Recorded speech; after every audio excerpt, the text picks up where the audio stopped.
easy concept based learning. In this lecture we will talk about ameloblastoma, which is the first odontogenic tumor that I am talking about. Okay. Ameloblastoma is usually called as the second most common odontogenic tumor. The first or the most common odontogenic tumor is odontoma, but there has been increasing evidence to show that ameloblastoma, especially in the Asian African region, ameloblastoma is now becoming the most common odontogenic tumor. Coming to the definition of ameloblastoma, it was given by Robinson, and he has defined ameloblastoma as unicentric, non-functional,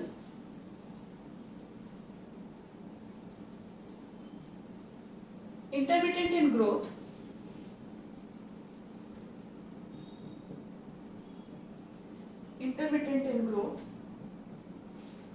anatomically benign, and clinically persistent.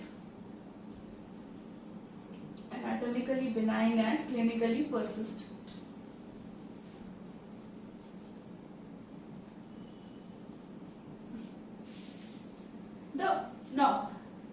The previous name for ameloblastoma was adamantinoma. It was known as adamantinoma. But in 1930,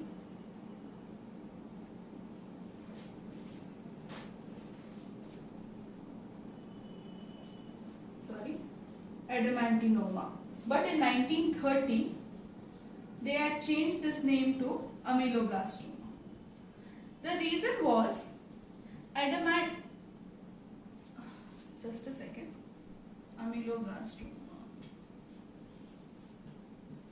The reason was adamantine means enamel. So whenever someone used to hear the word adamantinoma, it used to imply that the tumor contains enamel. But does it contain enamel? No, it does not. So that is why they changed the name, because it was a misnomer. They changed the name and put it as ameloblastoma, because the tumor contains ameloblast-like cells. That is why ameloblastoma. Now the question here is, why doesn't ameloblastoma produce enamel? Because it contains ameloblast-like cells. So ameloblast-like cells are nothing but enamel-forming cells. Then why no enamel production in this tumor? Because the reason is, ameloblastoma contains mature fibrous connective tissue. Okay. So, what happened in development of tooth? Now, a little bit about development of tooth let us discuss here. What happened there? The inner enamel epithelial cells, they induced the ectomesenchymal cells to differentiate into odontoblast. These odontoblasts produced dentin. The dentin in turn induced the inner enamel epithelial cells to differentiate into ameloblast. That later formed enamel. Since there is no odontogenic ectomesenchyme here, and the only mature fibrous connective tissue in place of that is why this interaction did not take place or couldn't take place. And that is the reason enamel is not found in ameloblastoma. Right? Now, coming to the histogenesis of ameloblastoma. Histogenesis means, histo is tissue, genesis is production or formation. So histogenesis is how or which tissues trigger the formation of ameloblastoma. So, now appreciate these few diagrams that I have drawn in this part of the board. Okay. What is this? Can you tell me? This is nothing but the oral ectoderm. Okay? Ectoderm. This is enamel organ.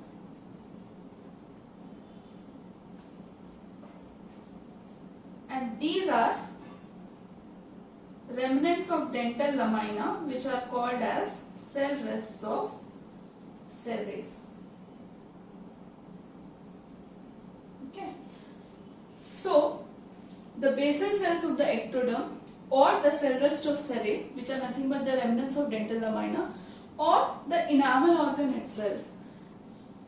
These three structures can initiate or can form ameloblastoma. Now, there are other structures also. These are also some remnants. These are nothing but the remnants of Hertwig's epithelial root sheath, which are called as cell rest of Malassez. So, since these are also odontogenic epithelial cells, they can also form ameloblastoma. Now, thirdly, ameloblastoma can also occur from the epithelial lining of cyst, especially dentigerous cyst. So, normally the dentigerous cyst lining contains 2 to 3 layers of cuboidal or squamous cells, but here sometimes ameloblastoma can initiate in some part of the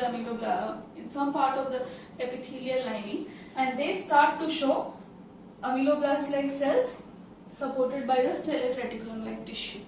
Okay, so this is called as unicystic ameloblastoma. Okay, so this is all the tissues from which ameloblastoma can form.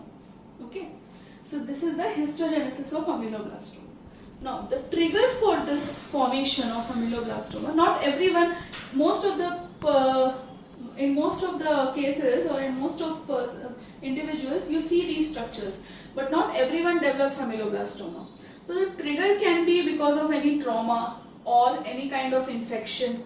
Okay, these kind of triggers can initiate the formation of ameloblastoma. Coming to different types of ameloblastomas, there are 4 different types: solid multicystic ameloblastoma, unicystic ameloblastoma, desmoplastic ameloblastoma, and peripheral ameloblastoma. The first 3 are intraosseous, which occurs within the jaw bones, whereas the 4th one, that is peripheral ameloblastoma, as the name suggests, it occurs extraosseously in the soft tissues, mostly in the gingiva. Right. Now, in this lecture, we will discuss only about solid multicystic ameloblastoma, and the remaining types will be discussed in the following lectures. Now, let us see the clinical features of solid multicystic ameloblastoma.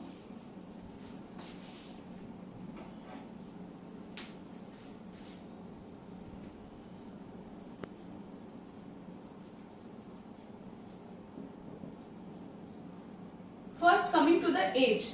Most commonly, ameloblastoma affects the 2nd to 3rd decade of the life. Okay, so 2nd to 3rd decade of the life is the most common age group which are affected. However, 10% of the cases also are seen in children. And according to Reichert, the average age in which ameloblastoma occurs, depending on the cases that they have seen, was 33.5 years. Okay. Now, coming to the gender. Gender, it's almost equal only in males and females, slightly more common in males. 1.1 is to 1. So, males and females. Okay. Now, coming to the location. Mostly, the ameloblastoma occurs in mandible than in maxilla. Mandible is more commonly involved. Even in mandible, the posterior ramus area is more commonly involved when compared to the anterior area. Sometimes ameloblastoma is also associated with an unerupted tooth. Okay. Next, coming to the biological behavior of ameloblastoma. It is although benign, but the behavior sometimes shows of a low-grade malignant tumor. Okay. So, although it is benign, it might behave as a low-grade malignant tumor because it is locally very aggressive, as we have seen in the definition. Right. Now, coming to the features, the clinical symptoms. So, initially the patient might not show any swelling, but as the lesion progresses, there is a swelling seen, and the swelling can be associated with some pain. Okay, and see this figure here on the right side. So, these are 3 case scenarios. Okay, so first you see when the tumor which is occurring in the mandibular posterior region. See the cortex, how it has thin, the cortex has become very thin. So as the lesion progresses here, as the lesion progresses in all directions, the cortex becomes very thin. So because of the thinning of the cortical plate, you see a characteristic crepitant or eggshell crackling feature. Crepitation or eggshell crackling is seen because of the thinning of cortex. Right?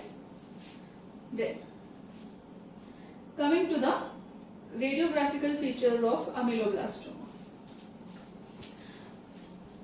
Radiographical features of ameloblastoma again are very characteristic, and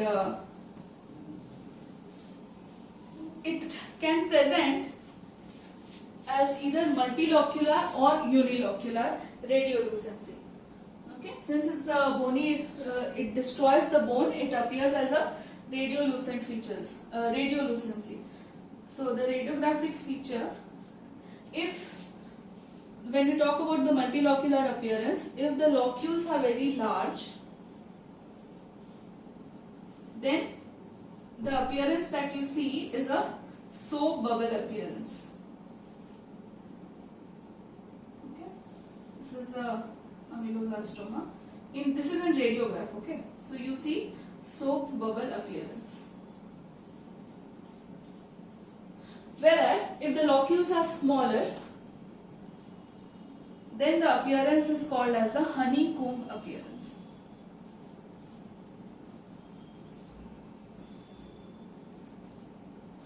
So suppose if this is the lesion, it appears as a honeycomb pattern. So you know how honeycomb looks like, right? Hexagonal like this. So kind of it appears like that only. Okay. Now coming to the resorption of the teeth. So here again, if you see the figure on the right side, as you see as the lesion progresses, there is resorption of the root. Okay, and here you see there is displacement of the tooth also from its own position, because the tumor expands in such a way that it displaces the tooth. Then sometimes the tooth or the lesion is associated with an unerupted teeth. So to show that, I have drawn this figure here. And as you can see, one more thing here, there is expansion of cortical plates. Now this is a 2D figure, but just imagine that the buccal and the lingual cortical plates, because of the expansion of the lesion, both the cortical plates also, they expand, right?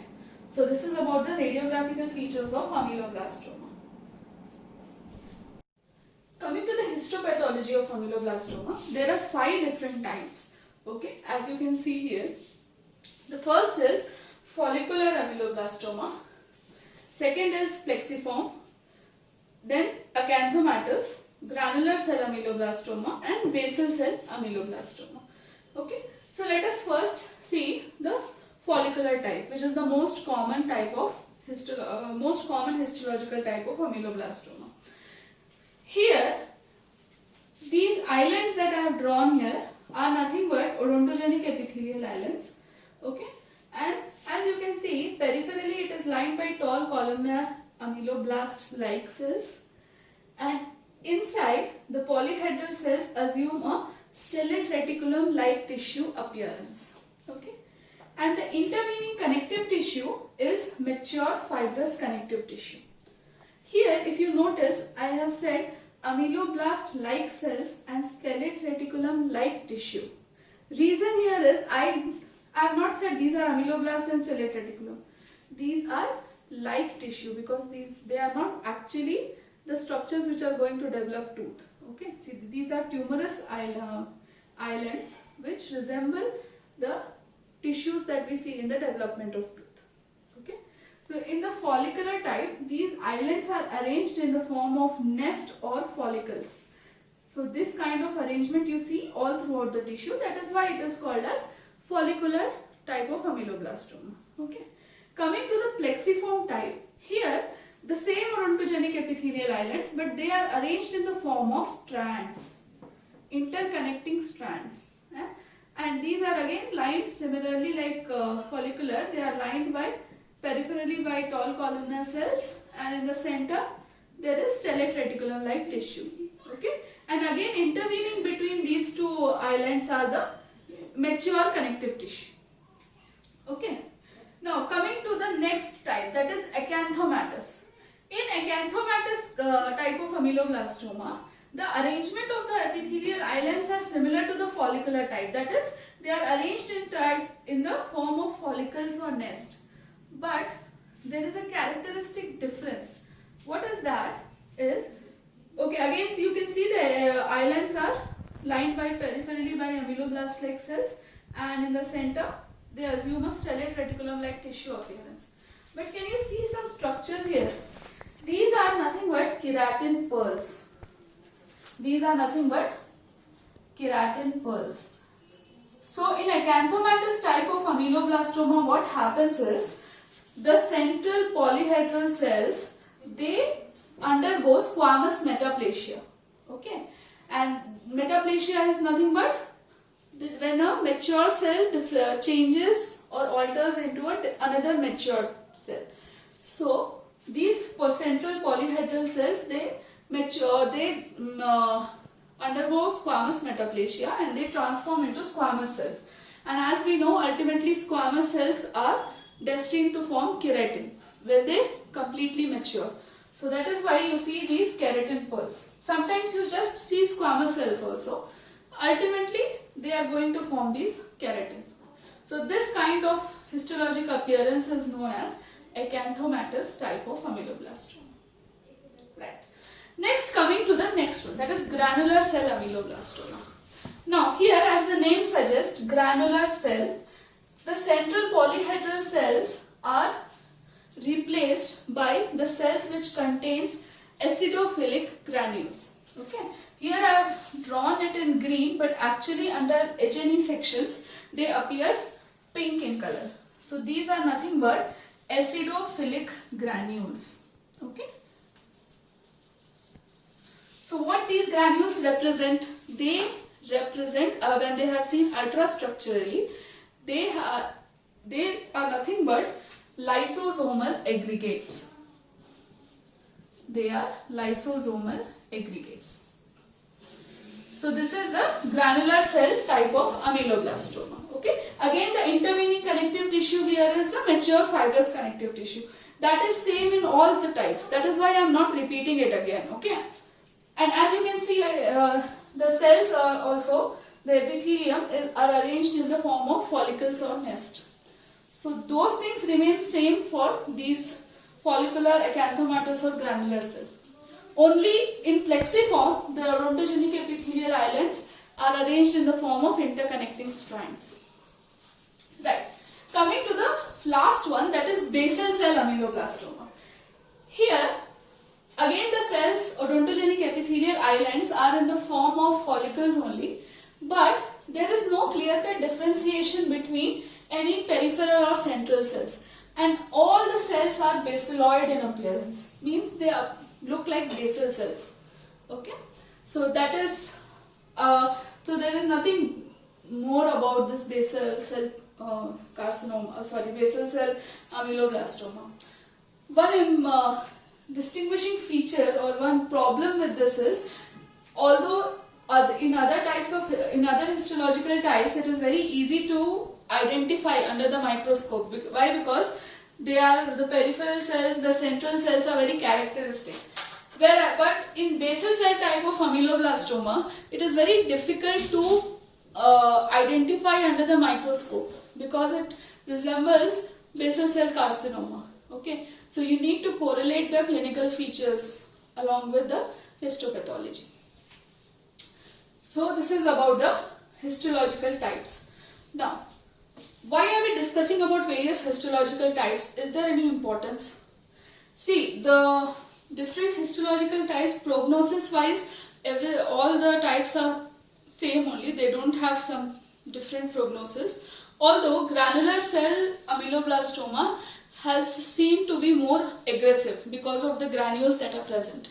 Otherwise, be it any histological type, their behavior, their biological behavior is the same.